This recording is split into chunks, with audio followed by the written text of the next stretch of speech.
Hello everyone, central government job അപ്ഡേറ്റിലേക്ക് എല്ലാവർക്കും സ്വാഗതം. അപ്പോൾ പുതിയൊരു നോട്ടിഫിക്കേഷൻ, നിങ്ങൾ എല്ലാവരും വെയിറ്റ് ചെയ്തിരുന്ന ഒരു പ്രധാനപ്പെട്ട നോട്ടിഫിക്കേഷൻ ആയിരുന്നു. എയർപോർട്ട് അതോറിറ്റി ഓഫ് ഇന്ത്യയുടെ കീഴിൽ വരുന്ന നമ്മുടെ എയർ ട്രാഫിക് കൺട്രോൾ ATC എന്ന് പറയുന്ന പോസ്റ്റ്. അപ്പോൾ അതിലേക്കുള്ള നോട്ടിഫിക്കേഷൻ ഇപ്പോഴാണ് ക്ഷണിച്ചിട്ടുള്ളത്. അപ്പോൾ എന്തായാലും അതിൻ്റെ ഡീറ്റെയിൽസ് നമുക്കൊന്ന് നോക്കാം. അപ്പോൾ നിങ്ങൾക്ക് അറിയാമായിരിക്കും, എയർപോർട്ട് അതോറിറ്റി ഓഫ് ഇന്ത്യയുടെ കീഴിൽ വരുന്ന junior executive, non executive post ഒക്കെ ഓൾറെഡി വിളിച്ചതാണ്.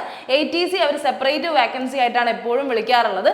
അതുകൊണ്ട് അതേപോലെ തന്നെ അവർ ഇപ്പോഴും എന്ത് ചെയ്തിട്ടുണ്ട്, വിളിച്ചിട്ടുണ്ട്. അത്യാവശ്യം നല്ല വാക്കൻസീസ് ആണ് വന്നിട്ടുള്ളതെന്നും നിങ്ങൾ എന്ത് ചെയ്യുക, മനസ്സിലാക്കിക്കോളുക. അപ്പോൾ എയർ ട്രാഫിക് കൺട്രോളർ എന്ന് പറയുന്ന പോസ്റ്റ് ആണ് ഇതിലേക്ക് വരുന്നത്. നിങ്ങൾക്ക് അറിയായിരിക്കും, എയർ ട്രാഫിക് കൺട്രോൾ ചെയ്യുന്നത്, അതായത് എയർലൈൻസിനെയൊക്കെ കൺട്രോൾ ചെയ്യുന്ന കുറേ കാര്യങ്ങളാണ് അതിൽ വരുന്നത്. അപ്പോൾ കൺട്രോളിംഗ് സിസ്റ്റംസ് മാനേജ് ചെയ്യുന്ന, ഓപ്പറേഷൻ സിസ്റ്റംസ് മാനേജ് ചെയ്യുന്ന ആൾക്കാരാണ് എയർ ട്രാഫിക് കൺട്രോളിലേക്ക് വരുന്നത്. നിങ്ങൾക്ക് അറിയുന്ന കാര്യമാണ്, ഫ്ലൈറ്റിന്റെ മാനേജ്മെന്റും കാര്യങ്ങളൊക്കെ നോക്കുന്ന ആരാണെന്ന്.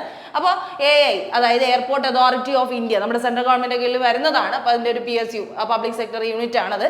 ജൂനിയർ എക്സിക്യൂട്ടീവ്, അതായത് എയർ ട്രാഫിക് കൺട്രോളിലേക്കുള്ള ജൂനിയർ എക്സിക്യൂട്ടീവ് പോസ്റ്റ് ആണ് വിളിച്ചിട്ടുള്ളത്.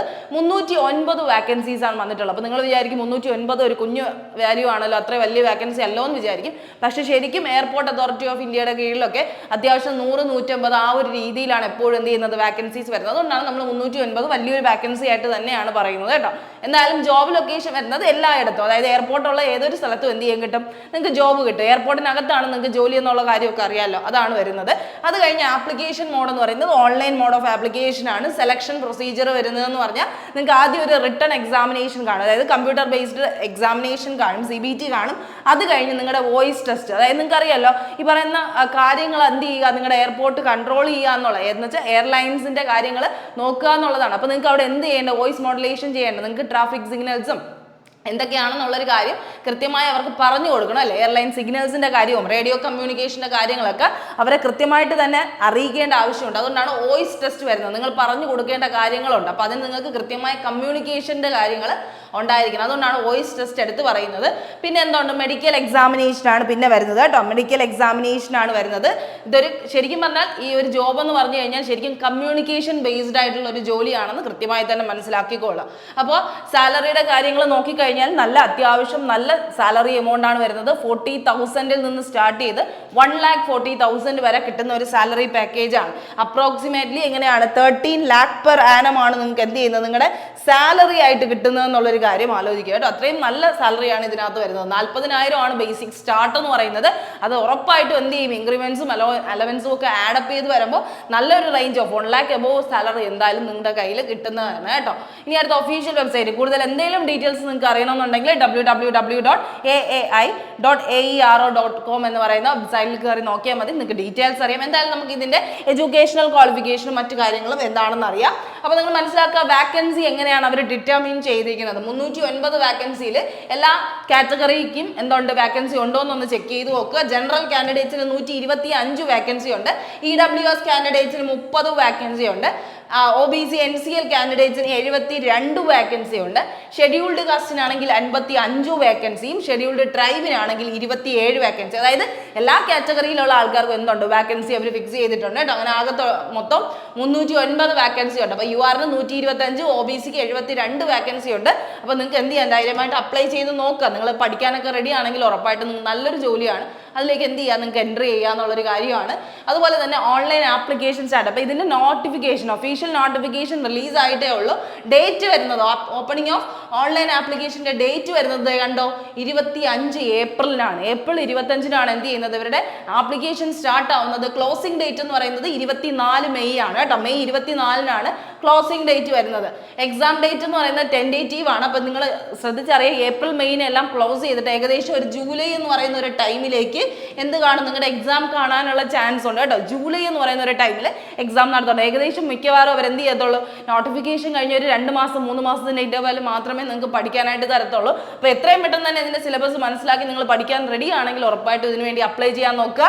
കാരണം ജനറൽ OBC കാൻഡിഡേറ്റ്സിനൊക്കെ എത്രയാണ്, ഫീസ് 1000 രൂപയാണ്. അപ്പോൾ ആ ഒരു 1000 രൂപ നിങ്ങൾ കൊടുക്കുമ്പോൾ അതിനനുസരിച്ച് നിങ്ങൾ എഫേർട്ട് ഇട്ട് പഠിച്ചിട്ട് മാത്രം എന്ത് ചെയ്യുക, അതിലേക്ക് കൊടുക്കാനായിട്ട് ശ്രമിക്കുക. 1000 രൂപ നമുക്ക് അങ്ങനെ വെറുതെ കളയാൻ പറ്റത്തില്ല. അതുകൊണ്ട് അങ്ങനെ ആലോചിച്ച് തന്നെ നിങ്ങൾ എന്ത് ചെയ്യുക, ഇപ്പോഴേ പഠിക്കാനുള്ള ശ്രമങ്ങൾ തുടങ്ങുക. അപ്പോൾ ടു ബി ഇത് എന്ത് ചെയ്യുന്നുണ്ട്, 25 ഏപ്രിലിനായിരിക്കും ആപ്ലിക്കേഷൻ ഓപ്പൺ ആവുന്നത്.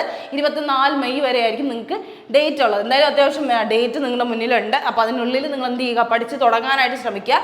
SC ST PWD ഫീമെയിൽ കാൻഡിഡേറ്റ്സിന് ഫീസ് ഇല്ല കേട്ടോ, ഫീസ് ഇല്ല. ഫീമെയിൽ കാൻഡിഡേറ്റ്സിന് അപ്പോൾ ധൈര്യമായിട്ട് അപ്ലൈ ചെയ്യാം. PWD SC ST കാർക്ക് എന്തില്ല, ഫീമെയിലൊന്നും കാറ്റഗറൈസിൽ ഫീസ് പറയുന്നില്ല. ഓക്കെ, ഇനി അടുത്ത് നമുക്ക് ബാക്കിയുള്ള ഡീറ്റെയിൽസ് നോക്കാം. ഏജ് ലിമിറ്റ് ആർക്കൊക്കെയാണ് ഇനി അപ്ലൈ ചെയ്യാൻ പറ്റുന്നത് നമുക്ക് നോക്കാം. ഏജ് ലിമിറ്റ് ഒന്ന് നോക്കിയേ. 24/5/2025 24/5/2025 നിങ്ങളുടെ മാക്സിമം ഏജ് എന്ന് പറയുന്നത് 27 വയസ്സെന്നാണ് പറയുന്നത്. 27 വയസ്സ് വരെ ഉള്ളവർക്ക് അപ്ലൈ ചെയ്യാം. എത്ര വയസ്സ് വരെ? 27 വയസ്സ്. 24/5/2024 നിങ്ങളുടെ ഏജ് 27 ആണെങ്കിൽ ഉറപ്പായിട്ട് നിങ്ങൾക്ക് എന്ത് ചെയ്യാം, അപ്ലൈ ചെയ്യാൻ പറ്റുന്നതാണ് കേട്ടോ. 27 അകത്താണെങ്കിൽ നിങ്ങൾക്ക് അപ്ലൈ ചെയ്യാം. എഡ്യൂക്കേഷണൽ ക്വാളിഫിക്കേഷൻ നോക്കാം. ഇനി ആർക്കാണ് ഇതിനുള്ള ചാൻസ്, ആർക്കാണ് അപ്ലൈ ചെയ്യാൻ പറ്റുന്നത് എന്നുള്ളൊരു ഡൗട്ട് ഉണ്ടെങ്കിൽ ഒന്ന് ശ്രദ്ധിച്ചോളുക.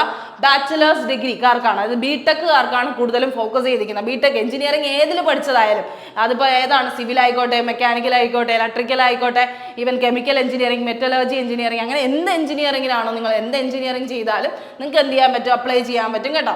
അപ്പോൾ എഞ്ചിനീയറിംഗുകാർക്ക് അപ്ലൈ ചെയ്യാൻ പറ്റും. എന്താണ്ടോ, full time regular bachelor's degree in engineering in any discipline. നിങ്ങൾ എഞ്ചിനീയറിംഗ് ആണോ കംപ്ലീറ്റ് ചെയ്തിരിക്കുന്നത്, നിങ്ങൾക്ക് അപ്ലൈ ചെയ്യാം.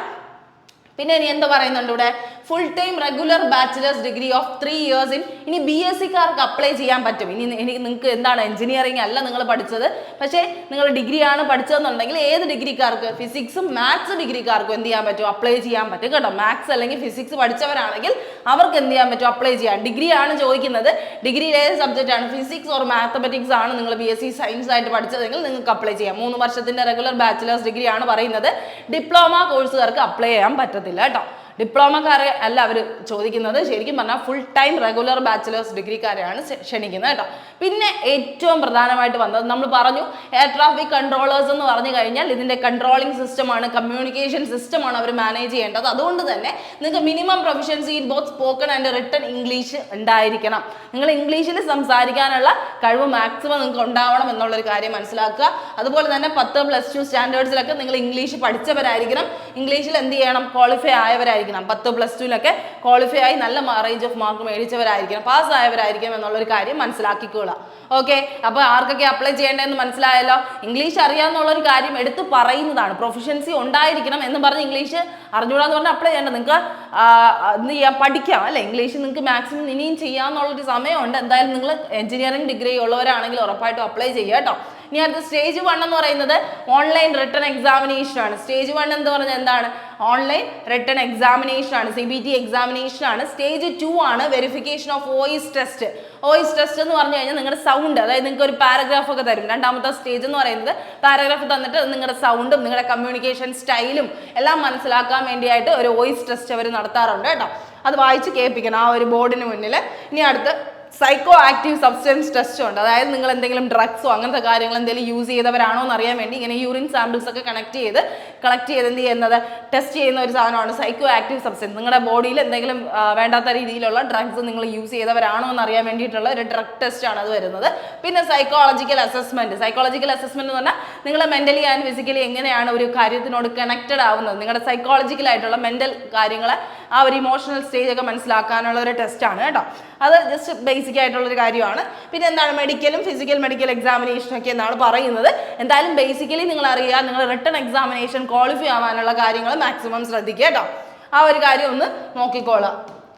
ഓക്കെ, ഇനി അടുത്ത് നമ്മുടെ സിലബസ്. ഇനി എങ്ങനെയാണ് നിങ്ങൾ പഠിക്കേണ്ടതെന്നുള്ളൊരു ഡൗട്ടിലാണ് ഉള്ളതെങ്കിൽ നിങ്ങൾ മനസ്സിലാക്കിക്കോളാം. 2 പാർട്ട് ഓഫ് എക്സാമിനേഷൻ ആണ് നമുക്ക് വരുന്നത്, പാർട്ട് എയും പാർട്ട് ബിയും കേട്ടോ. പാർട്ട് എയും പാർട്ട് ബിയും ഏറ്റവും പ്രധാനമായിട്ട് നോക്കേണ്ട, നെഗറ്റീവ് മാർക്കിംഗ് ഒന്നും ഇല്ല കേട്ടോ. നെഗറ്റീവ് മാർക്കിംഗ് ഒന്നും ഇല്ല, നിങ്ങൾക്ക് 1 മാർക്കാണ് എല്ലാ ക്വസ്റ്റ്യനും വരുന്നത്. അപ്പോൾ നിങ്ങൾ പഠിക്കേണ്ട കാര്യങ്ങൾ ഏതെന്ന് ചോദിച്ചു കഴിഞ്ഞാൽ റീസണിങ്. നമ്മൾ ബേസിക്കലി എല്ലാ എക്സാമിനും പഠിക്കുന്ന റീസണിങ് പഠിക്കണം. ജനറൽ നോളജ് അല്ലെങ്കിൽ ജനറൽ അവയർനെസ് GK എന്ന് പറയുന്ന സാധനം പഠിക്കണം. കറണ്ട് അഫേഴ്സ് ഉൾപ്പെടെയുള്ള കാര്യം പഠിക്കണം. ഇംഗ്ലീഷ് പഠിക്കണം, ഇംഗ്ലീഷ് അറിഞ്ഞിരിക്കണം, എന്തായാലും ഇതിന് ഏറ്റവും പ്രധാനമാണ്. അത് കഴിഞ്ഞ് മാത്സ്. ഈ 4 സബ്ജക്റ്റ് ബേസിക് ആണ് അല്ലേ. നിങ്ങൾ എല്ലാ സബ്ജക്ട്സ് എന്താണ് ഈ പറയുന്ന 4 എണ്ണവും നിങ്ങൾ ബാക്കിയുള്ള എല്ലാ എക്സാംസിന് പ്രിപ്പയർ ചെയ്യുന്നവരാണെങ്കിൽ ഉറപ്പായിട്ടും അറിയുന്ന കാര്യമാണ്. ഓക്കെ, അപ്പോൾ അത് നിങ്ങൾ എന്ത് ചെയ്യുക, അത്യാവശ്യം ലെവൽ കൂട്ടിയായിരിക്കും ചോദ്യങ്ങൾ ചോദിക്കുന്നത് കേട്ടോ. അപ്പോൾ ടോട്ടൽ 120 മിനിറ്റ്, 2 മണിക്കൂർ സമയമാണ് നിങ്ങളുടെ മുന്നിലുള്ളത്.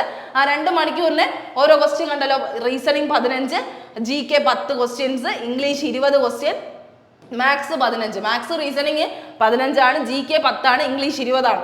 അപ്പോൾ ഇംഗ്ലീഷൊക്കെ അറിയാന്നുള്ളവർക്ക് ഏറ്റവും നല്ല ഒരു ചാൻസ് ആണെന്ന് നിങ്ങൾ മനസ്സിലാക്കിക്കോളൂ. 1 മാർക്കാണ് വരുന്നത്, നെഗറ്റീവ് ഒന്നും വരുന്നില്ല.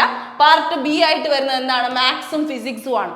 അപ്പോൾ മാത്സും ഫിസിക്സും, അതുകൊണ്ടാണ് അവർ മാത്സിനെയും ഫിസിക്സിനെയും കാര്യം എടുത്ത് പറയുന്നത് കേട്ടോ. അത്യാവശ്യം മാത്സും ഫിസിക്സും അറിയാവുന്ന ഒരാൾ ആയിരിക്കണം ഇത് എഴുതേണ്ടതെന്നുള്ള ആഗ്രഹം അവർക്കുണ്ട്. 30 വീതം 60 മാർക്ക് അതിന് തന്നെ വരുന്നുണ്ട്. അങ്ങനെ ആകെ മൊത്തം എന്താണ്